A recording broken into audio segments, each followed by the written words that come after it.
Chapter 991.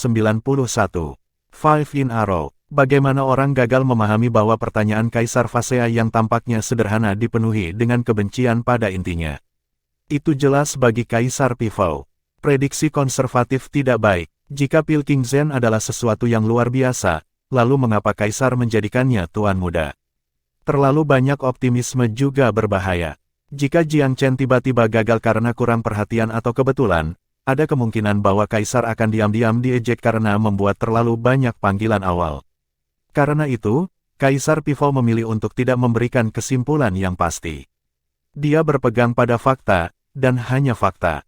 Kaisar Phasea tertawa. Daois Pifou, tampaknya kamu memiliki harapan tinggi untuk pemuda itu. Menantang Veluriam Obelisk ke-8, kamu harus merasa bahwa dia adalah yang terbaik yang kami dapatkan dalam 5.000 tahun. Petik 2. Kaisar Pifou membalas tawa itu. Kamu tentu saja ahli kesimpulan, Brother Phasea. Ada banyak faktor yang tidak dapat diprediksi dalam kemampuan seseorang untuk bahkan maju ke Obelisk ke-8. Bisakah kamu mengatakan dengan pasti yang mana tuan muda kamu, Ye Piaoling akan mampu untuk mencapai? Petik 2. Marah pada sesama kaisar hanya akan dipandang remeh. Kaisar Phasea ingin menjeratnya, tetapi Kaisar Pifou adalah orang yang canggih. 2 atau 3 retort sudah cukup untuk membungkam pencela. Bisakah Kaisar Phasea memprediksi hasil jenius di bawah sayapnya? Apa gunanya lebih memperhatikan siswa Kaisar Pifou daripada dirinya sendiri? Setelah diam selama ini, Kaisar Petalplak tiba-tiba mengajukan pertanyaannya sendiri. Daois Pifou, ritme yang kamu bicarakan ini, itu adalah garis pemikiran yang agak segar untukku. Bisakah kamu menguraikan sedikit? Petik 2. Kaisar Pifou tahu bahwa temannya tidak membencinya. Kaisar lainnya benar-benar ingin tahu lebih banyak. Ini berasal dari pengalaman pribadi aku di masa lalu. Menembus Obelisk ke-4 memberi hadiah kepada penantangnya dengan 1 bulan, 3 bulan ke-5, dan seterusnya.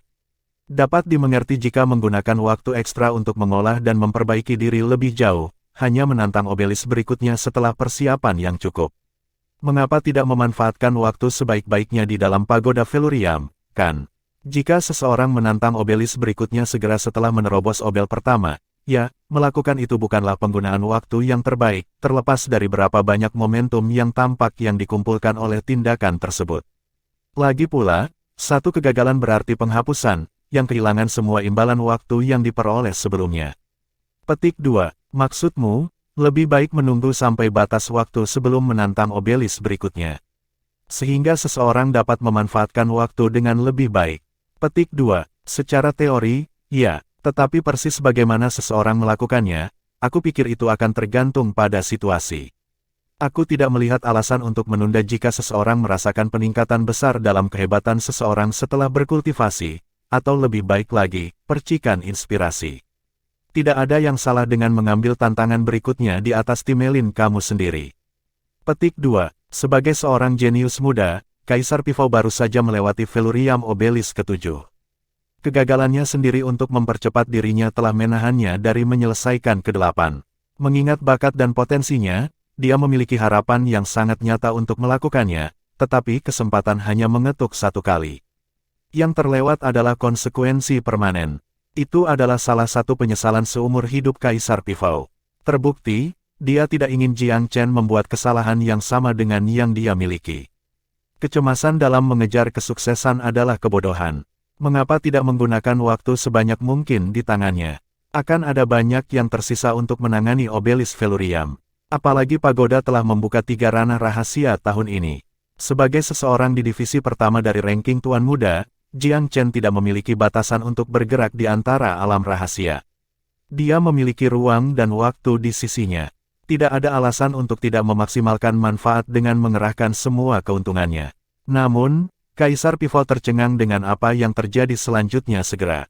Jiang Chen melanjutkan tantangannya. Setelah meninggalkan Obelisk ke-4, dia segera dinobatkan untuk yang ke-5. Dia bekerja lebih cepat dari jadwal. Kaisar Pifou tidak tahu harus berkata apa. Di sini dia berbicara tentang ritme dan langkah, dan Jiang Chen hanya akan pergi untuk tantangan berikutnya. Meskipun Obelisk ke-5 tidak akan menghentikan pemuda itu, Kaisar Pifou lebih peduli tentang impuls. Dia khawatir bahwa serangkaian keberhasilan akan membuat pria muda itu terlalu percaya diri dan tidak rasional. Jika ya, Obelisk ketujuh kemungkinan akan bertindak sebagai hambatan besar. Jenius manapun yang mengalami alam rahasia warisan tahu bahwa obelisk ke-6 dan ke-7 adalah dua ambang batas yang sangat besar. Tidak mudah untuk melewati salah satu dari ini. Mayoritas jenius dihentikan oleh salah satu dari keduanya. Pada kenyataannya, seorang jenius yang bisa menembus obelisk ke-8 hanya muncul sekali setiap 5.000 tahun. Adapun orang yang berhasil mencapai ke-9, tidak ada satupun untuk lebih dari 10. Catatan tertulis Velurium Capital untuk waktu sebelum itu cukup samar. Tidak ada dalam catatan riwayat yang mengindikasikan peristiwa semacam itu. Rekan-rekan Taois, Tuan muda baru kamu memang aneh. Kaisar Mountain Truth tersenyum. Dia, misalnya, sedikit terkesan oleh Kaisar Pifau, tidak hanya karena kemampuan dan prestise, tetapi juga perhatiannya terhadap bakat. Siapa lagi di antara ketujuh kaisar yang bisa menggali kejeniusan seperti itu? Satu-satunya fakta bahwa ia sama-sama mampu minum pil dan dao bela diri sudah cukup untuk menempatkannya di depan kelompok. Di samping bela diri, sejarah pertarungan pil Raja Muda ini adalah bukti yang cukup bahwa ia dapat tampil di panggung megah meskipun masih muda. Beberapa jenius dilahirkan untuk acara-acara besar. Setidaknya, itulah yang dirasakan Kaisar Mountain Truth tentang Tuan Muda Zen. Pertarungan pil melawan pil City telah menjadi salah satu kesempatan seperti itu. Konflik antara Menara Taiyuan dan Taiyuan Lodge adalah masalah lain. Pagoda marsial bertempur, satu lagi. Akhirnya, memasuki Pagoda Velurium untuk memahami 9 obelisk Velurium jelas memenuhi syarat sebagai kesempatan besar lainnya. Kaisar Mountain Truth meramalkan bahwa Tuan Muda Zen mungkin akan mencapai beberapa hasil yang luar biasa cemerlang di Pagoda Velurium. Beberapa kaisar belum mau mengakuinya, tetapi momentum dan keuntungan luar biasa dari Tuan Muda atas para pesaingnya sulit untuk disangkal. Spekulasi Kaisar Mountain Truth, misalnya, sangat didorong oleh kinerja. Obelisk Velurium ke-5 jauh lebih sulit. Pada 20 hari, batas waktu untuk itu lebih tinggi dari pendahulunya. Obelisk melibatkan klip gambar lain dari pertempuran yang sebenarnya. Untuk itu diperlukan penantangnya untuk mengasimilasi esensi dari teknik bela diri kedua belah pihak, kemudian mensimulasikannya melalui kesadarannya sendiri.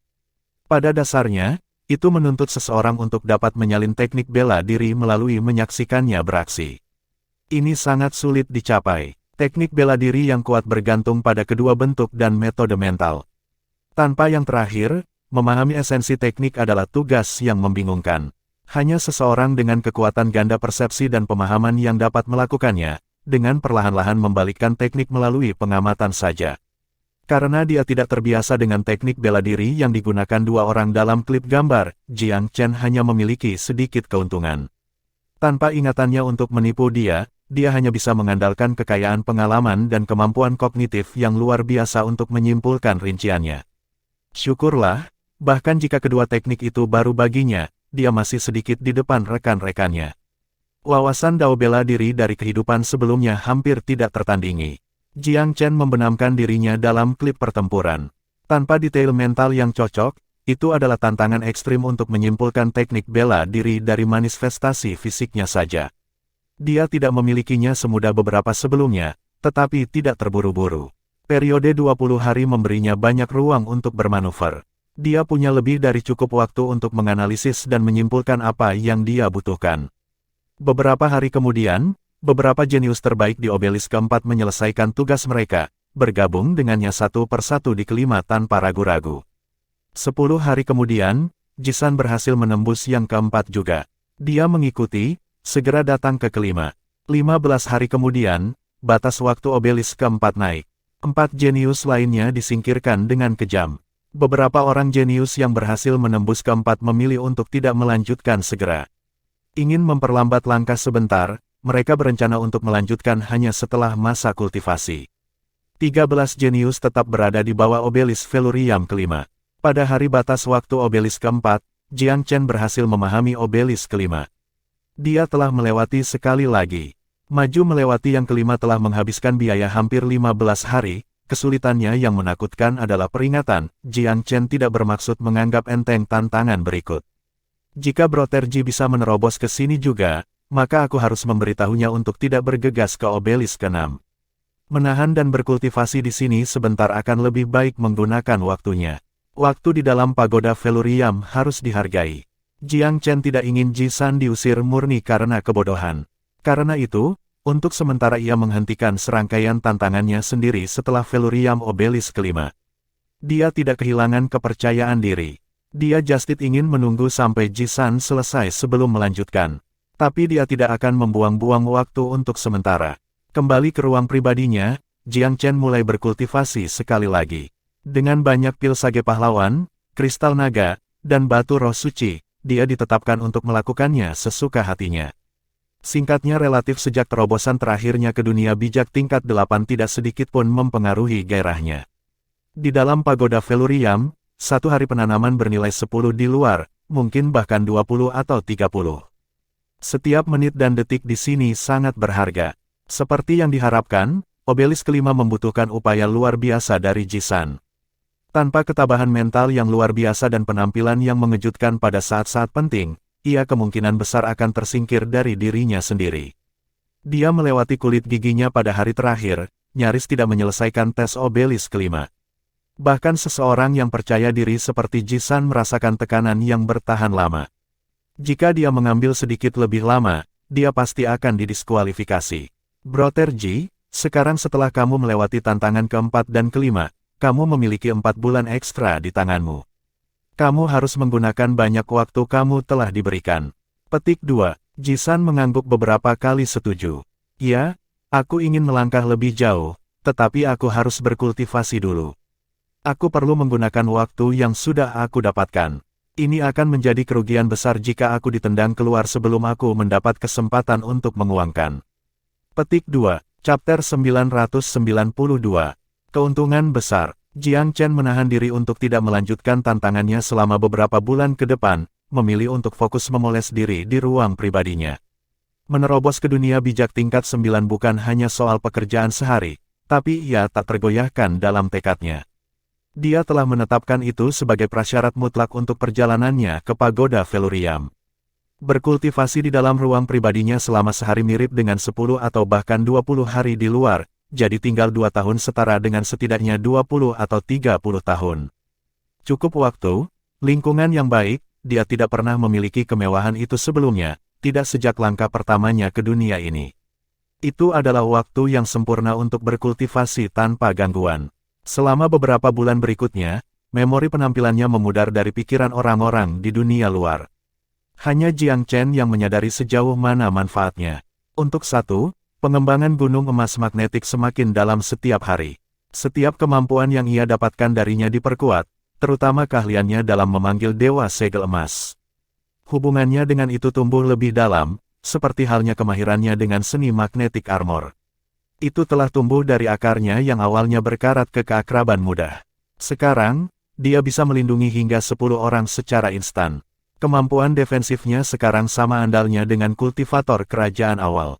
Seiring kultivasinya berkembang, demikian juga kehebatan armor itu. Gunung emas yang magnetis benar-benar harta karun. Meskipun aku hampir yakin bahwa aku telah menggali semua yang harus diberikan, membuat sebagian besar dari ini akan memakan waktu lebih lama. Sementara ada sedikit yang tersisa bagi Jiang Chen untuk menemukan di gunung, penemuan dan master adalah dua yang berbeda, binatang buas. Misalnya, potensi Lord of the Golden Seal adalah sesuatu yang harus digali dari waktu ke waktu. Hal yang sama berlaku untuk Evil Golden Eye-nya. Dia tahu sejauh mana kemampuannya, tetapi dia perlu menginvestasikan upaya yang langgeng untuk mencapai puncaknya. Selain memperbaiki gunung, Jiang Chen juga menghabiskan waktu di tingkat kultivasinya. Sementara dia masih memiliki cara untuk pergi sebelum dia bisa menerobos, secercah harapan baru telah muncul di Cakrawala. Seperti biasa, kultivasi adalah berjalan di sepanjang jalan yang berliku, setiap tingkat tidak lebih dari perhentian. Jiang Chen bisa melihat dunia bijak tingkat ke-9 melambai di kejauhan, memanggilnya untuk beristirahat. Selanjutnya, dia menghabiskan waktu berlatih Divine Five Thunder Celap Sword miliknya. Membuka semakin banyak misteri hanya berarti peningkatan kekuatannya, berarti bahwa itu menjadi lebih kuat. Akhirnya, target utama Jiang Chen untuk pemurnian adalah 8 patung. Melalui disformasi, dia sekarang bisa melepaskan lebih banyak kekuatan bawaan mereka. Ketika ia berlatih bersama mereka, ia menyadari bahwa patung-patung itu memiliki potensi yang hampir tak ada habisnya. Dia menduga bahwa kekuatan pamungkas mereka kemungkinan akan menyaingi gunung emas magnetik. Ketika kesadarannya selaras dengan 8 patung, kendali atas mereka menjadi lebih tepat.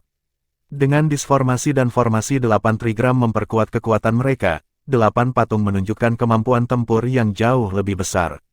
Siapa yang tahu dari mana 8 patung itu berasal? Kehendak mereka yang aneh, seperti kehidupan, sungguh luar biasa dalam dirinya sendiri. Hampir seperti mereka pernah hidup. Sayang sekali aku belum bisa menggunakan semua potensinya untuk menambah kekuatan mereka. Asal-usul 8 patung itu sungguh luar biasa. Terutama karena dia tidak bisa melihat berapa banyak potensi yang tersisa. Meski begitu, nalurinya memberitahunya bahwa sesuatu dengan kemauan yang kuat dan kekuatan yang tidak dimanfaatkan yang banyak mungkin tidak mungkin lebih berharga daripada gunung emas magnetik. Di dunia bela diri Dao, tidak ada yang namanya kelebihan harta. Bahkan jika suatu hari patung-patung mencapai puncaknya dalam kekuatan mereka, mereka masih akan menjadi alat yang tajam dalam gudang senjatanya. Mereka terlalu cekatan dalam pelanggaran dan pertahanan untuk diabaikan. Dengan semakin banyak kartu trufnya dimainkan di depan orang lain, dan karena beberapa trik lamanya muncul, 8 patung itu pasti akan menjadi penting untuk langkah selanjutnya. Pada saat dia menyelesaikan semua yang ingin dia lakukan dan muncul kembali, Jiang Chen menghabiskan 6 bulan penuh dalam pengasingan. Dunia tidak berhenti, dan dia segera memperhatikan banyak perbedaan. Dari 36 jenius di ranking Tuan Muda, tidak lebih dari setengah yang tersisa di pagoda. Jisan adalah salah satunya. Dia tidak mengalah sekali selama beberapa bulan terakhir, menghabiskan mereka dalam kultivasi dan pengasingan seperti Jiang Chen. Tujuannya sendiri adalah untuk menerobos ke ranah kaisar. Namun, kesenjangan antara ranah kaisar setengah langkah dan ranah kaisar benar-benar besar. Banyak pembudidaya telah terhenti pada langkah itu, dan bahkan setelah menghabiskan seluruh hidup mereka memukuli pintu, jatuh. Meskipun Jisan sangat berbakat, dia tetap gagal mengambil langkah terakhir itu. Namun, bulan-bulan kultivasi yang sulit bukan tanpa imbalan yang besar. Dia telah fokus pada mengasimilasi sepenuhnya darah naga sejati, memperkuat tubuh dan jiwanya beberapa kali lipat. Memang, hampir seperti dia dilahirkan kembali. Sebagai hasil dari penyelesaian dengan merangkumnya, ia telah mencapai pembalikan garis keturunan dalam kekuatan dan kemurnian, sebuah kembalinya yang sebenarnya ke akarnya. Kenangan samar tentang pengetahuan naga sejati mulai terbangun di benaknya. Gambar naga totem dalam dirinya telah meledak dalam ukuran. Ada potensi tak terbatas dalam gambar itu, cukup untuk mengungguli semua leluhurnya. Nenek moyangnya hanya mewariskan garis keturunan drakonik, dan generasi pengenceran telah menipiskan kekuatan dasarnya. Tetapi darah yang disulingnya adalah 100% darah naga sejati, tanpa kotoran sama sekali. Dia tahu keuntungannya lebih baik daripada siapapun. Dibandingkan dengan itu, apa kegagalan untuk menerobos ke masalah kaisar? Mereka hampir tidak sebanding. Mengingat kekuatan laten barunya setelah memurnikan garis keturunannya, melakukan itu akan menjadi jalan-jalan di taman. Yang perlu dia lakukan adalah diam selama beberapa bulan. Ketika Jiang Chen melihat Jisan lagi, dia merasakan sensasi yang kaya dari sesama keturunan dari tubuh saudaranya yang disumpah. Dengung resonansi samar terdengar di dalam dirinya ketika matanya yang tajam menyapu Tuan Muda. Selamat, Saudara Ji. Sepertinya kamu telah membawa cukup banyak hadiah dalam beberapa bulan terakhir. Petik 2. Tanpa mengucapkan sepatah kata pun, Jisan bergegas dan menggenggam Jiang Chen dalam pelukan kasar. Saudaraku, tidak ada yang cukup yang bisa aku katakan. Selama aku hidup dan kekuatanku adalah milikmu. Jisan sangat bersemangat dalam emosinya. Hanya dia yang bisa benar-benar memahami potensi dan kekuatan luar biasa macam apa yang ada di dalam garis keturunan dan tubuhnya. Dan yang lebih penting, itu adalah sesuatu yang telah diberikan secara bebas kepadanya oleh pria ini. Ini bukan hanya bantuan, tetapi sesuatu yang mengubah hidup. Tanpa darah naga sejati, Jisan masih bisa mencapai sejumlah hal sederhana dalam karir bela diri Dao. Namun, 20 teratas dalam ranking Tuan Muda mungkin adalah sejauh mana kemampuannya. Menembus batas itu mengharuskan kekayaan yang hampir ajaib, yang memiliki kemungkinan sangat kecil. Selain pria di depannya, Jisan bisa mengatakan dengan keyakinan penuh bahwa tidak ada orang lain di Velurium Capital yang memiliki potensi Dao bela diri lebih banyak. Dia sekarang cukup percaya diri untuk bahkan melawan Fan Muda tadi. Kamu Piaoling, Sui Rutian, Dia bisa menghancurkan mereka semua dalam 3 tahun. Bahkan peringkat pertama Li Jiancheng adalah seseorang yang dia yakin akan melampaui di bawah 10 tahun. Ini bukan egoisme buta, garis keturunan naga di tubuhnya memberinya keberanian tanpa akhir. Itu membuat yang sebelumnya tidak mungkin, menjadi mungkin. Jiang Chen bisa merasakan tekad pemberani yang terpancar dari bingkai Jisan. Dia dipenuhi dengan kebahagiaan bagi temannya. Sambil tersenyum, dia mengangkat kedua alisnya. Jangan lupakan janji kita. Jisan menjadi serius. Dia ingat kata-kata yang diucapkan Jiang Chen ketika dia memberinya darah naga sejati. Saat itu, saudara lelakinya yang bersumpah berharap bahwa Jisan akan menjadi Master Velurium Capital di masa depan. Dia mengira itu hanya lelucon saat itu, katanya untuk mendorongnya. Mendengarnya untuk kedua kalinya menggoyangkan hatinya. Apakah saudara Jiang Chen serius saat itu? Apakah penguasa Velurium Capital bukan gelar yang mencukupi bagi orang yang memiliki ambisinya? Jiang Chen membentak tawa lembut pada reaksi berlebihan Jisan. Dia menepuk pundak tuan muda itu. Potensi dan kekuatan bukan satu-satunya hal yang kamu berhasil panen saat ini. Kamu memiliki keyakinan pada diri kamu sendiri sekarang, dan sesuatu yang lebih intrinsik juga. Jadi, bagaimana dengan itu? Apakah kamu merasa cukup berani untuk menantang obelis Velurium ke-6 dengan aku? Petik 2. Jisan benar-benar bersemangat. Apa yang mungkin aku takutkan? Dia tidak lama pergi di pagoda Velurium. Jika dia bisa menangkap obelis ke-6, dia akan dihargai dengan tinggal 6 bulan. Itu adalah hadiah yang sangat menarik. 4 orang sudah berkumpul di bawah obelis Velurium ke-6. Mereka adalah 4 jenius peringkat teratas dari ranking Tuan Muda, Li Jiancheng dari faksi Kaisar Sura, Zhou Yan jenius Dao Pedang dari faksi Kaisar Pifao, Sui Rutian dari faksi Kaisar Petal Plak, dan Ye Piaoling dari faksi Kaisar Fasea. Bersama-sama, mereka adalah 4 raksasa tidak resmi dari ranking. Kehadiran mereka berarti bahwa mereka adalah orang-orang yang menjadi pusat perhatian, lebih daripada Jiang Chen. Mereka tidak berhenti lama setelah menembus obelis ke-5. Tindakan mereka sendiri berbicara tentang dominasi mereka atas yang lain. Selain itu, ada pergulatan internal di antara mereka berempat. Dalam bentrokan antara para jenius, tak satu pun dari mereka yang ingin menjadi yang pertama tersingkir. Chapter 993. Pemahaman yang menakjubkan. Seperti yang diharapkan, obelis ke-6 jauh lebih sulit daripada pendahulunya. 4 jenius besar juga tidak terlalu terkejut melihat Jiang Chen masih dalam pelarian. Mereka sudah menganggapnya setara. Namun, pemandangan Jisan di sampingnya mengangkat alis menghina. Dalam pikiran mereka, dia tidak memenuhi syarat untuk menantang obelis ke-6. Tetapi ketika mereka mempertimbangkan fakta bahwa Jisan hanya berada di kuartil ketiga peringkat, mereka mengerti dari mana asalnya. Dia tidak punya banyak waktu tersisa. Ini layak untuk dipertaruhkan. Waktunya akan diperpanjang 6 bulan lagi jika dia entah bagaimana berhasil lulus. Saudara Ji, buang pikiran yang tidak berguna. Fokus pada apa yang ada di depan kamu, saran Jiang Chen. Isi obelis ke-6 tampak mudah pada pandangan pertama. Itu adalah karya kaligrafi yang berisi tidak lebih dari 200 kata. Namun, masing-masing dan setiap kata tampaknya mengandung semacam niat mendalam. Yang menyulitkan hal-hal, ketika dihubungkan bersama, kedalaman niat berlipat ganda secara eksponensial. Calon harus merasakan maksud dalam kaligrafi, membenamkan diri di dalamnya, dan kemudian benar-benar memahami maksud mendalam dari seni bela diri di dalamnya. Meskipun obelis dirancang untuk membagikan tantangan yang berbeda, masing-masing obelis berikutnya secara sah jauh lebih sulit daripada yang sebelumnya. Kaligrafi sudah merupakan seni yang mendalam secara alami, tetapi memadukan niat seni bela diri yang mendalam di dalamnya tentu saja merupakan twist.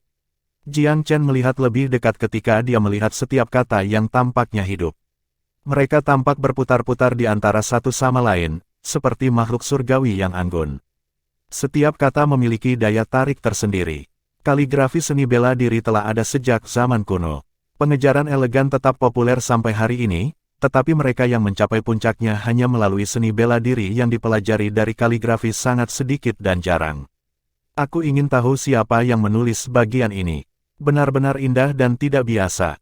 Jiang Chen melihat lebih dekat dan sedikit mengernyit. Kata-kata ini tidak ditulis dengan kuas belaka. Ini adalah niat pedang yang mengambil bentuk kuas. Itulah satu-satunya cara untuk menjelaskan ketajaman dalam kata-kata ini. Dia telah melihat banyak potongan kaligrafi seni bela diri di kehidupan sebelumnya, tetapi sangat sedikit yang sebanding dengan ketajaman yang diilhami dalam contoh ini. Tes ini jauh lebih sulit daripada yang terlihat. Aku mungkin tidak bisa memahami arti sebenarnya dari dao bela diri jika aku hanya mempelajari maksud dalam kaligrafi. Seseorang harus membenamkan diri dalam kaligrafi dengan pola pikir seorang guru pedang. Hanya dengan begitu seseorang dapat memahami niat pedang di dalamnya. Jiang Chen sampai pada kesimpulan itu setelah mempelajarinya sebentar. Dia adalah satu-satunya dengan pengetahuan dan pengalaman yang cukup untuk memperhatikan masalah mendasar dengan pemeriksaan sederhana. 4 jenius besar lainnya telah duduk sebelum obelisk ke-6 untuk beberapa waktu sekarang. Mereka mulai membenamkan diri ke dalam makna di balik kaligrafi, tetapi mereka tidak dapat membuat kepala atau ekor itu. Bahkan kejeniusan yang paling luar biasa di antara para bangsawan muda adalah pada akhir kecerdasannya. Tetapi seiring berjalannya waktu, mereka menemukan niat pedang halus terkubur dalam kaligrafi. Ketika mereka mengubah perspektif mereka untuk melihat kata-kata itu sebagai teknik pedang, mereka akhirnya menemukan petunjuk, yang kemudian membuat mereka berkembang lebih cepat. Namun, mereka secara internal mencemooh gagasan bahwa Jiang Chen dan Ji San akan cukup tanggap untuk merasakan pedang Dao di dalam. Tanpa diketahui mereka, Jiang Chen telah memanfaatkan pengetahuannya yang luas untuk menunjukkan dengan tepat Dao pedang di dalam kaligrafi. Di sisi lain, Ji San gemar kaligrafi. Dia sudah melihatnya dari semua jenis perspektif, tetapi terus gagal. Namun, dia bukan tipe orang yang terjebak dalam mindset tetap. Setelah beberapa jam mengejar teori yang sia-sia, nalurinya mengatakan kepadanya bahwa sudah waktunya untuk mengubahnya. Ingatan warisannya, perlahan bangkit setelah kebangkitan garis keturunannya, bergerak dengan gelisah. Bahkan ketika tidak sepenuhnya berbentuk, mereka sudah mempertajam wawasan dan intuisinya. Pencerahan melanda ketika dia melihat ketajaman di dalam setiap kata. Kaligrafi itu berani dan tegas, sangat mirip naga. Ini juga sangat tajam. Akan lebih tepat untuk menyebutnya ukiran daripada sapuan kuas. Tunggu, mungkin itu tidak ditulis dengan kuas, tetapi diukir dari senjata. Ji San cepat menjelajahi kereta pikiran itu, dan tidak butuh waktu lama baginya untuk menemukan koneksi ke pedang Dao. Dia sangat senang ketika itu benar-benar menjadi teknik pedang setelah menguji dugaannya. Kaligrafi hanyalah kedok untuk menyesatkan mereka. Hahaha, aku benar. Ji San melompat kegirangan di dalam. Penemuannya membuatnya sangat bersemangat. Dia tidak bisa menahan untuk melirik Jiang Chen. Secara kebetulan, Jiang Chen juga meliriknya dengan ekspresi yang tampak penuh kebijaksanaan. Ji San sedikit terkejut ketika mata mereka bertemu. Tampaknya saudara Jiang telah menemukan rahasia dalam obelisk ke-6. Cek tes. Wawasannya sangat mencengangkan. Meskipun, wawasan dan intuisi aku tidak akan pernah setajam ini jika dia tidak memberi aku darah naga sejati. Kekagumannya pada Jiang Chen tumbuh lagi. Teknik pedang itu selalu berubah dan juga kaya dengan niat pedang. Setiap kata berisi gerakan pedang yang sangat mendalam. Kaligrafi memiliki sekitar 200 kata, yang berarti ada sekitar 200 gerakan pedang. Setiap gerakan adalah unik dan kreatif, menunjukkan tarian pedang yang sangat indah ketika semua gerakan dilakukan secara berurutan. Pergantian langkah dan niat pedang tampak sangat kasar pada pandangan pertama, tetapi setelah beberapa penelitian, orang akan menyadari bahwa itu sebenarnya adalah eksekusi pedang Dao yang brilian. Jiang Chen sangat terkesan dengan kedalamannya. Tidak heran batas waktu 1 bulan untuk tes obelisk ke-6. Menguasai teknik pedang yang rumit seperti itu bukanlah hal yang mudah. Dengan bakat bawaannya, dia tidak akan pernah bisa memahami teknik pedang ini jika dia tidak dilengkapi dengan kenangan dari kehidupan sebelumnya. Bahkan memahami sepertiga dari teknik pedang akan menjadi tugas yang sangat besar baginya. Para jenius peringkat bintang baru bahkan mungkin tidak akan memahami setengah dari teknik pedang dalam sebulan. Jenius ranking geniuses mungkin dapat memahami lebih dari itu, tetapi 2/3 mungkin adalah batas bagi mereka yang memenuhi syarat untuk tantangan ranking of Young Lord. Tantangan obelisk ke-6 sangat sulit. Sedemikian rupa sehingga keempat jenius besar itu sendiri sekarang berpacu dengan waktu. Mereka tidak punya waktu luang untuk mengkhawatirkan orang lain. Adapun Jiang Chen, ingatannya dari kehidupan masa lalunya memberinya keuntungan yang tak terbantahkan dalam memahami bela diri. Kata-kata mengatur diri mereka di depannya seperti lukisan yang sangat indah. Gambar yang jelas tentang makhluk surgawi sedang melakukan tarian pedang di dalam benaknya ketika kata-kata itu dihubungkan bersama, satu persatu. Pedang tunggal Dao menggambarkan niat pedang yang mengalir dengan lancar seperti air, yang merupakan karakteristik yang dimiliki oleh teknik pedang ini. Namun, teknik pedang ini juga memasukkan perubahan besar niat pedang di antara setiap gerakan. Amatir pedang Dao tidak akan pernah bisa menggunakannya. Sama seperti jalan gunung dipenuhi dengan pasang surut yang tak terduga, orang tidak akan pernah bisa memprediksi apa yang akan terjadi pada gerakan pedang selanjutnya. Pasang surut dan lambang dalam niat pedang berada di luar imajinasi normal. Itu tidak hanya tetap tidak dapat diprediksi, sebagai gantinya kadang-kadang kembali dengan baik dalam batas-batas alasan sebelum sekali lagi melewati praktik rasional dalam maksud pedang. Teknik pedang ini benar-benar luar biasa. Musuh menghadapi ini akan berharap untuk kematian yang cepat. Kekaguman Jiang Chen tumbuh saat ia memahami lebih banyak tentang misterinya. Sebelum Jiang Chen dan Ji San tiba di bawah obelisk ke-6, 4 jenius besar sudah mempelajarinya selama beberapa waktu. Berkat surga yang menentang kecepatannya, Jiang Chen mengejar kemajuan mereka hanya dalam 3 hari. Pada hari ke-10, ia sudah berada di bagian akhir tes. Pada hari ke-15 Jiang Chen, Li Jiancheng adalah yang pertama berdiri. Dia sepenuhnya memahami teknik ini. Itu adalah hari ke-15 untuk Jiang Chen, tetapi hari ke-26 untuk Li Jiancheng. Tetap saja, seseorang harus memuji dia karena wawasannya yang superior. Yang kedua untuk menyelesaikan adalah Zhou Yan. Dia telah memahami teknik pedang pada waktu yang hampir bersamaan dengan Li Jiancheng, dan berhasil melanjutkan ke tahap berikutnya. Mereka mengharapkan Sui Rutian, yang berasal dari faksi Kaisar Petal Plak, berada di urutan ketiga. Tetapi tidak pernah ada dalam pikiran mereka bahwa mereka mengharapkan Jiang Chen selesai 1 jam setelah mereka. Ekspresi campur aduk terlintas di wajah Li Jiancheng ketika dia melihat giliran obelisk Qian setelah Jiang Chen berdiri. Zhou Yan juga terperangah ketika melihat Jiang Chen pergi dari obelisk. Mereka perlu waktu 26 hari untuk sepenuhnya memahami teknik pedang, tetapi Tuan Muda Zen telah selesai pada saat yang sama dengan mereka, meskipun dia memulai lebih dari 10 hari kemudian dari mereka. Seberapa mengerikan pemahamannya tentang bela diri Dao. Kakak senior Zen, apakah kamu melihat teknik ini sebelumnya? Zhou Yan tidak bisa menahan diri untuk bertanya. Jiang Chen tersenyum menanggapi, aku belum pernah melihat teknik yang tepat, tetapi aku sudah melewati jalan dengan beberapa teknik lain yang juga berasimilasi dengan kaligrafi.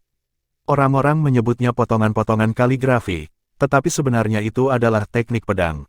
Aku sudah menyadari bahwa ini bukan hanya sepotong kaligrafi sederhana dari awal, dan menyimpulkan bahwa itu adalah teknik pedang setelah memperhatikan ketajaman dalam kata-kata.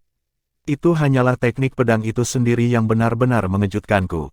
Petik 2. Mulut Zhou Yan ternganga. Satu-satunya emosi yang bisa dia rasakan saat ini adalah kekaguman dan bisu. Butuh 4 hari baginya untuk beralih dari pola pikir kaligrafi menjadi pola pikir teknik pedang, tetapi Tuan Muda Zen tidak pernah menangkap pola pikir yang salah sejak awal. Tingkat pemahaman, kekuatan pengamatan, dan pengetahuannya cukup untuk membuatnya malu, meskipun dia adalah murid sejati dari Secret Pivot Mountain.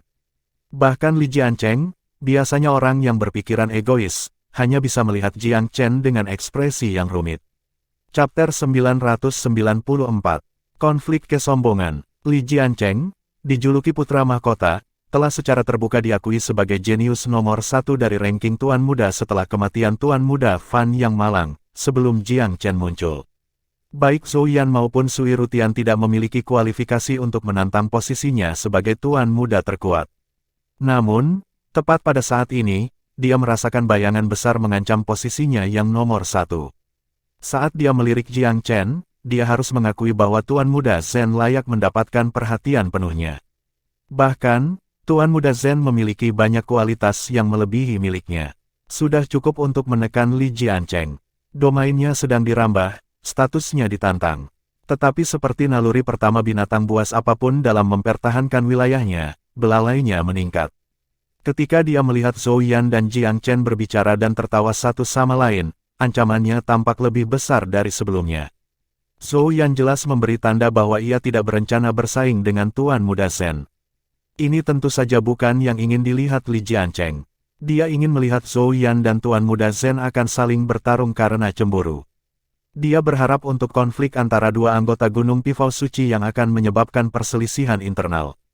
Hanya dengan begitu dia bisa tenang. Jika dua jenius besar Gunung Suci Pifao akan melakukan kompromi satu sama lain, atau lebih buruk, jika salah satu dari mereka tunduk pada yang lain, itu akan menjadi hasil terburuk bagi Raja Muda dari faksi Kaisar Sura. Ini tidak tahan. Aku tidak harus mengizinkan mereka memasuki periode bulan madu. Jika keduanya tidak saling bertarung, mereka akan benar-benar bekerja sama untuk menyerang aku. Li Jiancheng tahu betul situasi apa yang dia hadapi. Tapi, dia tidak terburu-buru untuk mengambil tindakan. Jika dia terburu-buru melakukan sesuatu sekarang, dia pasti gagal mencapai tujuannya. Dia harus bertahan dan menunggu sampai kesempatan yang tepat muncul dengan sendirinya. 2 hari kemudian, Sui Rutian akhirnya menyelesaikan tantangannya.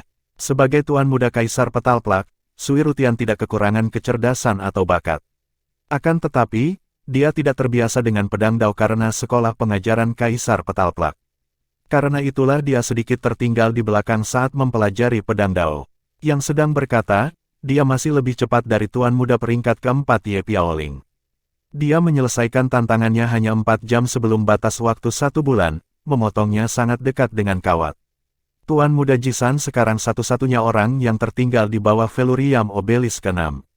Dia masih punya banyak waktu sejak dia dan Jiang Chen tiba selusin hari lebih lambat daripada yang lain. Senyum merangkak di wajah Ye Piaoling ketika dia melihat satu-satunya kandidat yang tersisa di bawah obelisk. Ji Ole ketiga benar-benar bodoh. Apakah dia benar-benar berpikir bahwa keturunan klan besar seperti dia memenuhi syarat untuk menantang Velurium Obelisk ke-6? Haruskah kita menyebut ini perjuangan putus asa terakhir yang mendahului kegagalan yang akan datang? Petik 2. Zhou Yan mengerutkan kening. Ye Piaoling, kamu nyaris mencicit di dalam dirimu sendiri. Apakah kamu yakin memiliki waktu luang untuk mengkritik orang lain ketika posisi kamu sendiri dipertaruhkan? Petik 2. Ye Piaoling tersenyum tipis. Ketika semua dikatakan dan dilakukan, aku melewati obelisk Velurium ke-6. Aku mendengar bahwa Kaisar Pifao sendiri hanya berhasil mencapai Velurium Obelisk ke-7. Ini juga berarti, berhenti di sana. Biar aku tebak, kamu ingin membanggakan bahwa bakat kamu sebanding dengan Kaisar Pifao muda. Apakah aku benar? Zhou Yan mencibir mengejek. Sebagai murid sejati di bawah perintah pribadi Kaisar Pifao, Zhou Yan secara alami tahu mengapa kemajuan Kaisar Pifao terhenti di Velurium Obelisk ke-7. Pada kenyataannya, Kaisar Pifao tidak kekurangan bakat.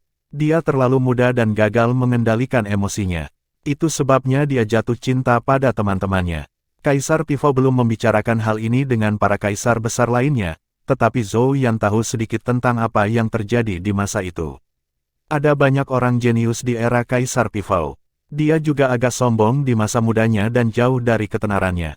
Ini membuatnya menjadi sasaran provokasi yang mudah, dan dia memilih untuk menantang Velurium Obelisk ke-7 tepat setelah menyelesaikan yang ke-6. Akibatnya, kesadaran dan pelatihan pemikirannya tidak sepenuhnya siap, dan keinginannya untuk tergesa-gesa hanya membuat dia semakin terpuruk. Pada akhirnya, dia gagal beberapa saat sebelum dia akan menyelesaikan tantangan obelisk. Meskipun Kaisar Pifao tidak menyampaikan ini kepadanya secara langsung, dia telah memperingatkan murid-muridnya untuk tidak pernah kehilangan kendali atas emosi mereka atau bertindak tidak rasional ketika mereka berada di dalam pagoda Velurium.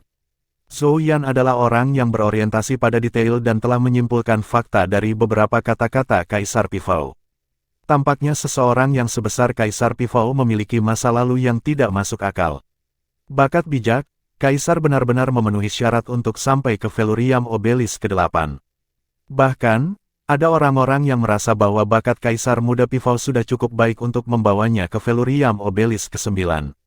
Tapi itu semua di masa lalu sekarang. Meskipun dia telah belajar dari pelajaran ini dan kemudian menjadi penguasa yang hebat atas Velurium Capital selama 3000 tahun, kegagalan itu tetap menjadi sedikit penyesalan dalam benaknya hingga hari ini. Dia tidak menyesal jatuh karena provokasi musuh-musuhnya saat itu, tetapi dia menyesal melewatkan kesempatan untuk mengenal dan berinteraksi lebih dalam dengan pagoda Velurium. Dia tahu betul bahwa pagoda Velurium ini sangat menakjubkan, dipenuhi dengan kemungkinan tak terbatas. Itulah sebabnya dia menempelkan begitu banyak nilai pada pertemuan itu dan melangkah lebih jauh dengan menunjuk Jiang Chen sebagai pewarisnya, mendorong yang terakhir untuk berpartisipasi dalam pertempuran pagoda bela diri dan memasuki pagoda Velurium. Dia ingin menebus penyesalan yang dia sembunyikan sejak saat itu. Zhou Yan adalah murid sejati Kaisar Pifao, dan dia selalu menghormati tuannya seperti dewa yang hidup. Itulah sebabnya dia sangat tersinggung dengan kata-kata Ye Piaoling. Tapi Ye Piaoling hanya terkekeh. Zhou Yan, setiap generasi baru melebihi yang sebelumnya. Apakah tidak ada yang diizinkan menjadi lebih baik dari Kaisar Pifao? Pernahkah kamu mendengar pepatah bahwa, setiap zaman memunculkan para jenius baru ke tanah mulia ini, masing-masing memerintah wilayah mereka sendiri selama bertahun-tahun yang akan datang? Jiang Chen tidak bisa menahan diri dari mendengus, melirik Ye Piaoling, setiap zaman menghasilkan jenius baru ke tanah mulia ini, ya.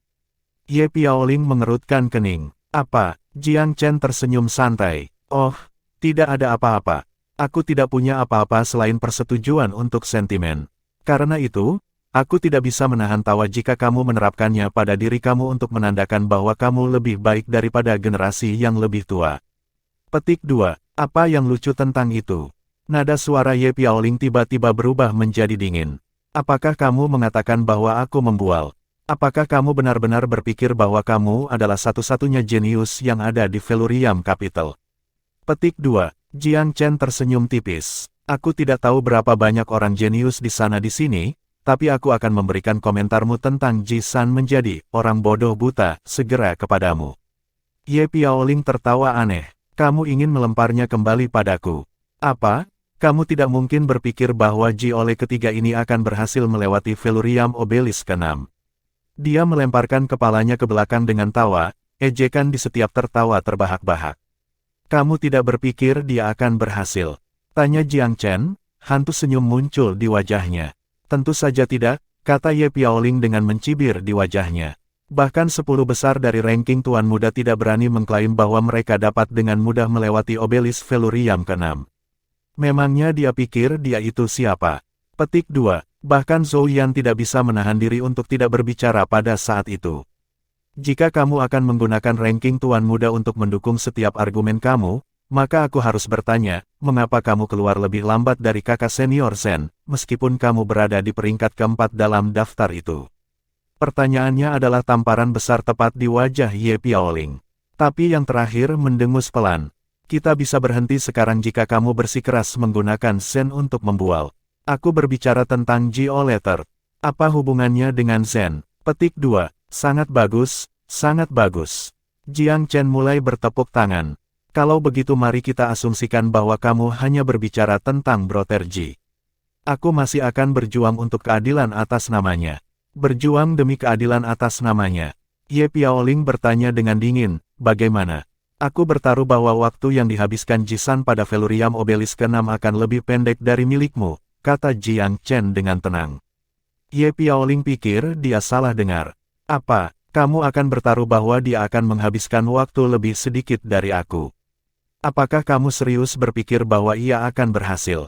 Petik 2. Katakan saja apakah kamu mau bertaruh atau tidak. Alis Jiang Chen sedikit berkerut. Apa yang dipertaruhkan? Mata Ye Piaoling bersinar, bahkan ketika jejak kedengkian muncul di matanya. Taruhannya adalah antara kamu dan aku.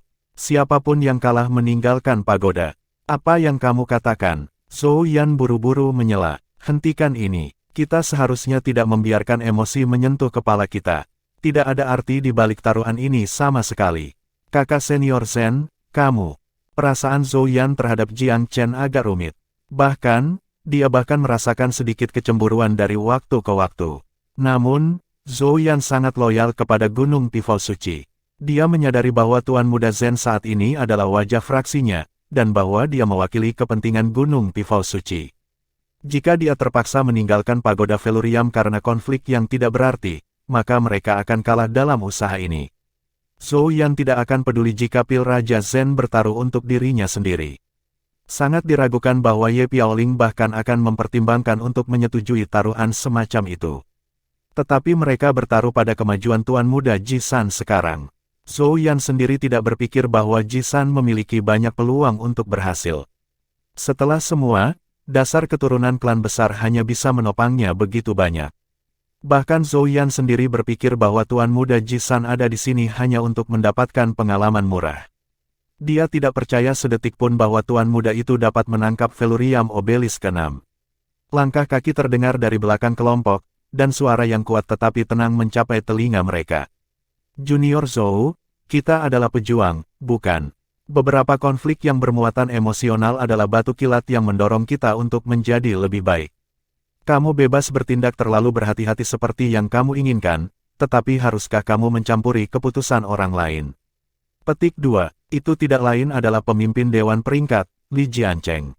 Ketika dia melihat bahwa Tuan Muda Zen telah memilih untuk memukul kepala dengan Ye Piaoling dan kemudian muncul dengan taruhan yang konyol, dia tidak bisa menahan pikirannya sendiri. Jika dia bisa mendiskualifikasi Tuan Muda Zen dengan taruhan ini, maka dia bisa menghilangkan ancaman laten ini semudah menarik duri dari daging. Seseorang yang didiskualifikasi dari Pagoda Velurium sejak awal sama sekali tidak memiliki peluang untuk bersaing dengannya di masa depan. Selain itu, Li Jiancheng selalu percaya bahwa dirinya adalah jenius yang dilahirkan untuk memenuhi takdir yang besar, jenius yang akan mengendalikan nasib Velurium Capital di masa depan. Oleh karena itu, ia hanya memiliki satu pemikiran dalam benaknya terhadap setiap orang yang menunjukkan sedikit pun menjadi ancaman. Menekan mereka semua. Warna kulit Ye Piaoling tampak gelap karena marah, tetapi di dalam hatinya agak gelisah. Jika taruhan ini terjadi beberapa waktu lalu, dia akan setuju tanpa berpikir dua kali. Tetapi setelah menyaksikan mukjizat-mukjizat muda Tuan Zen lagi dan lagi, dia secara naluriah waspada terhadap Jiang Chen. Dia tidak bisa membantu tetapi merasakan adanya risiko yang sangat besar bahkan ketika dia yakin bahwa dia akan menang tanpa pertanyaan. Jika dia menang dan mendiskualifikasi Tuan Muda Zen, maka itu akan menjadi berita besar tanpa keraguan. Tetapi jika dia kalah, setelah beberapa saat dihabiskan untuk berpikir lebih dalam, Ye Piaoling menyadari bahwa dia hanya akan menguntungkan Li Jiancheng terlepas dari hasilnya. Dia juga satu-satunya yang mengambil risiko. Dia ragu-ragu sejenak. Chapter 995. Tuan Muda yang memukau Jisan. Zhou Yan gelisah. Ye Piaoling ragu-ragu. Li Jiancheng menjadi gelap dan merenung. Sui Rutian menjauhkan diri dari tong serbuk situasi yang tampaknya ini. Satu-satunya yang berdiri dengan percaya diri adalah Jiang Chen. Seolah-olah taruhan itu hanya permainan kecil baginya, sebuah fantasi yang lewat. Ye Piaoling menatap Jiang Chen, matanya dipenuhi sepotong ketakutan yang pekat. Akhirnya, dia menarik napas dalam-dalam dan menggelengkan kepalanya.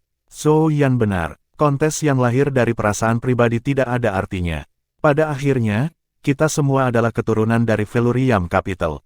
Kita harus telanjangkan baja kita melawan orang luar, bukan satu sama lain. Petik 2. Meskipun pernyataan itu merupakan pengakuan terselubung atas kekalahan, ia masih berhasil memulihkan sebagian wajahnya. Di sisi lain, Jiang Chen sedikit terkejut. Dia pikir provokasinya cukup untuk memacu pemuda lain ke dalam taruhan. Apakah Ye Piaoling hanya menyerah? Pendapatnya tentang Tuan Muda Fasea tanpa terasa naik setingkat. Meskipun usahanya yang menimbulkan masalah gagal, Li Jiancheng masih sama sekali tidak terpengaruh. Dia tidak sedikit pun sadar diri tentang kejahatannya, apalagi malu. Dengan sedikit tersenyum, dia pergi. Ye Piaoling memberi hormat yang lain. Aku sedang istirahat dari obelis Velurium, semuanya. Aku menuju ke ranah rahasia pertempuran untuk sementara waktu. Siapa dengan aku? Petik 2. Aku ingin berjalan-jalan di sekitar dunia rahasia petualangan. Sui Rutian yang sebelumnya menyendiri memilih saat ini untuk disalurkan. Zhou Yan memandang Jiang Chen. Bagaimana denganmu, kakak senior Zen? Jiang Chen tersenyum dengan tenang. Aku akan tinggal di sini sekarang. Deklarasi itu memindahkan Zhou Yan. Apakah kakak senior berniat menantang obelis ke-7? Meskipun keempat orang jenius itu memiliki bakat dan potensi yang luar biasa, mereka memiliki kesamaan pandangan pesimis terhadap peluang mereka melawan obelis ke-7. Itu sebabnya Sui Rutian dan Ye Piaoling keduanya pergi untuk memperbaiki diri di dunia rahasia lainnya. Para jenius dari divisi pertama punya banyak waktu tersisa. Mereka tidak terburu-buru sama sekali untuk mendapatkan hasil yang mereka inginkan. Tentu saja aku akan menantangnya, Jiang Chen menegaskan. Tapi aku belum memutuskan kapan tepatnya. Teringat kecepatan saudara laki-lakinya memahami obelis, Zhou Yan menghela nafas. Kamu memulai lebih dari 10 hari lebih lambat dari kami, tetapi kami selesai pada hari yang sama. Jika ada satu orang di antara kita yang bisa melewati obelis ke-7, itu mungkin kamu. Petik 2. Meskipun Li Jiancheng peringkat nomor 1 di ranking of Young Lord, Zhou Yan yakin bahwa Tuan Muda Kaisar Sura pasti akan gagal jika dia segera menantang obelis berikutnya. Di sisi lain, saudara senior Zen memiliki kesempatan setidaknya 30 hingga 40%, bahkan mungkin 60 hingga 70 saat ini. Ketika mereka berbicara, obelis berbunyi bip sekali lagi. Tuan Muda Jisan membuka matanya di saat berikutnya, wajahnya terbelah menjadi senyum lebar kesuksesan. Ini bukan ilusi, obelis menunjukkan bahwa dia telah lewat. Apa, Ye Piaoling belum meninggalkan sekitarnya. Dia tidak bisa menahan diri untuk tidak memalingkan kepalanya karena keributan, dan pemandangan yang menyapa matanya mengejutkannya. Tuan Muda Jisan yang diremehkannya telah memahami Velurium Obelis ke-6, dalam waktu yang lebih singkat daripada yang pernah ia ambil juga. Meskipun Li Jiancheng telah menjadi yang pertama memahaminya, bahkan dia telah mengambil lebih banyak waktu daripada Jisan secara total. Sui Rutian yang selalu tenang memeriksa Jisan yang mendekat dengan mata menilai sebelum melemparkan pandangan penuh perhatian pada Jiang Chen. Dia berbalik untuk pergi, desahan lembut keluar darinya. Ye Piaoling tidak bisa berkata-kata dan malu. Hasilnya lebih kuat daripada pukulan verbal. Dia hampir tidak memiliki keberanian untuk terus mengejek. Dengan tertawa masam, dia buru-buru mengikuti. Jika ada lubang di tanah, pasti dia akan langsung menuju ke sana. Pada saat yang sama, ia merasakan ketakutan yang tersisa. Jika dia pergi dan bertaruh dengan Tuan Muda Zen atas dorongan sesaat, dia akan keluar dari pagoda sekarang. Dia adalah jenius peringkat keempat dalam ranking Tuan Muda. Ditendang keluar sekarang akan menjadi salah satu pukulan terberat yang bisa menyerang Kaisar Phasea dan fraksinya. Bahkan penghapusan dengan cara yang lebih tipikal lebih disukai daripada itu. Kegagalan karena arogansi mentah sangat mungkin membuatnya mendapatkan kutukan parah dari Yang Mulia Phasea, dan mungkin penurunan pangkat dari Tuan Muda juga. Sebagai penonton, Zhou Yan hanya tersenyum kering dan diam untuk memberi. Penentangan kerasnya terhadap taruhan sebelumnya sama sekali tidak diperlukan, tampaknya. Jika saudara senior Zen cenderung membuka mulutnya, maka itu mungkin kesimpulan yang sudah pasti. Fakta bahwa Jisan menggunakan waktu lebih sedikit daripada jenius pedang Dao seperti dia menanamkan rasa bahaya yang kuat di hati Zhou Yan. Dia merasakan cambuk metaforis retak di belakangnya. Jika dia tidak berusaha lebih keras, maka dia hanya akan tertinggal. Di luar pagoda Velurium, 7 kaisar berjaga-jaga untuk setiap perubahan dari dalam. Ketika mereka melihat bahwa 6 orang telah melewati obelis ke-6, ada desahan dan napas di sekitar. Selain Kaisar Pifao dan Sura, tidak satupun dari 7 kaisar yang melewati obelis ke-6 selama persidangan mereka di dalam pagoda Velurium. Meskipun konten obelis berubah dengan setiap iterasi rapat, tingkat kesulitan relatif mereka tetap sama. Penemuan bahwa 6 orang telah menaklukkan obelis ke-6 adalah berita yang sangat bermanfaat. Siapa nomor 21? Di tengah kehebohan, Kaisar Skysplitter tidak bisa mengingat dengan siapa nomor itu berasal. Nomor 21.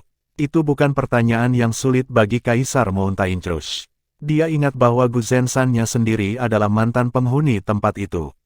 Dia tersenyum kecut, ekspresinya sedikit aneh. Nomor 21 adalah keturunan dari Coiling Dragon Clan. Ji Ole ketiga. Petik 2. Kata-kata ini mengusung ingatan kaisar lain. Ekspresi mereka juga menjadi sedikit aneh. Aku ingat Ji Ole Third Coiling Dragon. Apakah ada desas-desus bahwa dia hanya pesolek sembrono? Petik 2. Tapi dia melewati obelis ke-6. Apakah dia menyembunyikan kekuatannya selama ini? Petik 2. Sangat mungkin. Bahkan para jenius dalam 10 besar ranking akan merasa sulit untuk memahami obelis ke-6. Sangat mengejutkan bahwa dia menyelesaikannya hanya dalam waktu 20 hari. Itu pertunjukan yang unggul dari 4 besar, bukan? Petik 2. Cek. Tek. Li Jiancheng, Zhou Yan, Sui Rutian, dia mengalahkan mereka semua. Apakah anak Coiling Dragon Clan akan membakar dunia? 7 kaisar benar-benar terkejut. Jiang Chen yang meluap-luap karena absurditas telah mematikan harapan mereka terhadapnya. Mereka sudah lama menerima bahwa posisi Tuan Muda menjadi kepala dan bahu atas semua orang. Tapi Jisan baru saja muncul tiba-tiba. Dia adalah keturunan dari klan-klan besar, posisi yang sedikit lebih rendah dan berdiri daripada bangsawan muda lainnya.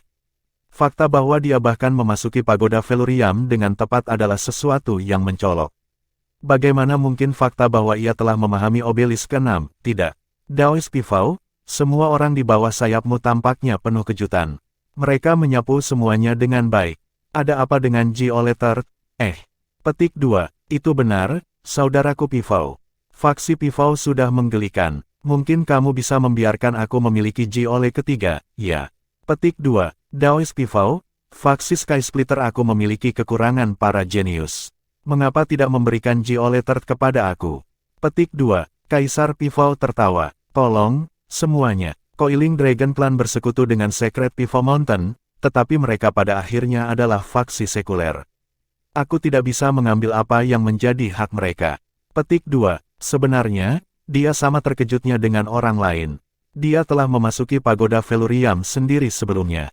Kesulitan obelisk ke-6 bukanlah sesuatu yang bisa ditangani oleh keturunan klan yang hebat. Mereka membutuhkan mukjizat untuk menghadapi hantu peluang di depannya. Dia tahu bahwa para jenius tahun ini adalah beberapa yang terbaik yang pernah dilihatnya, tetapi keturunan dari klan yang hebat. Sungguh menakjubkan ketika seseorang menemukan keunggulan kadang-kadang. Apakah keunggulan Jiang Chen menular? Dia membiarkan dirinya tersenyum masam. Dia awalnya sangat puas dengan fakta bahwa dia mampu menjaga Jiang Chen. Tapi sekarang, itu diperkuat oleh harapan yang baru ditemukan. Jiang Chen sendiri cukup luar biasa, tapi dia juga bisa mengangkat orang-orang di sekitarnya ke ketinggian yang sama. Kaisar Pivot senang melihat perubahan seperti itu. Coiling Dragon Clan tidak memiliki hak untuk duduk dalam hal-hal yang berkaitan dengan di dalam pagoda Velurium.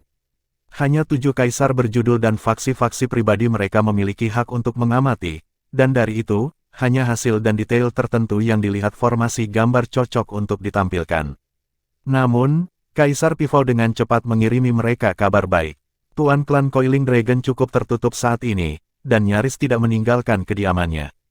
Meskipun Jiang Chen menggunakan 5 elemen augmentasi seni padanya, itu hanya memberinya beberapa tahun ekstra kehidupan.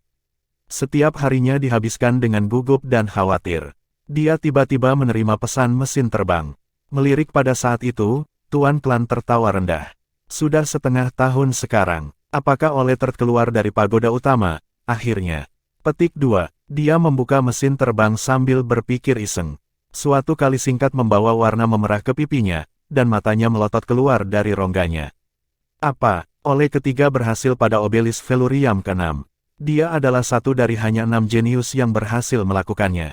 Petik 2. Tuan klan hampir berpikir dia berhalusinasi. Dia menggosok matanya untuk memastikan dia tidak salah membaca. Mesin terbang telah dikirim dari Yang Mulia Pivot sendiri. Tangan tua Tuan klan, berkerut seperti kayu mati, sedikit gemetar. Ole Third, kamu benar-benar memberi kejutan pada orang tua ini. Sendiri di kamarnya, tak terlihat, Tuan klan membiarkan dirinya melampiaskan ledakan emosinya. Selama pertempuran untuk ranking Tuan Muda, Jisan telah menyerah pada kesempatannya untuk menantang mereka yang peringkatnya lebih tinggi darinya. Keputusannya telah membuat Tuan klan curiga apakah Tuan Muda itu kehilangan komponen kunci dalam tekadnya. Pada saat itu, Jiole ketiga telah berjanji kepadanya bahwa Tuan Muda suatu hari akan berdiri tegak di hadapannya. Hasil ini, dari dalam pagoda Velurium, adalah tampilan terbaik dari janji itu.